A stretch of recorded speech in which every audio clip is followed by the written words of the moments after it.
อย่างที่ยังเฝ้ารอถ้าหากรักยังมีพอพี่ไม่ท้อขอจงเชื่อใจทุ่มเททุกด้านหนักงานไม่เคยหวั่นไหวผ้าขาวเจ้าคอยบอกใจ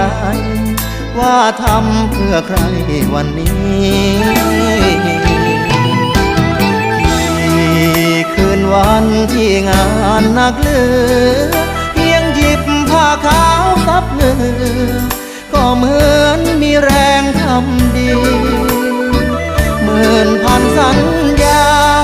ซ่อนให้ใหญ่ผ้าผืนนี้พาดบนบ่าซ้ายเพื่อให้ใกล้หัวใจ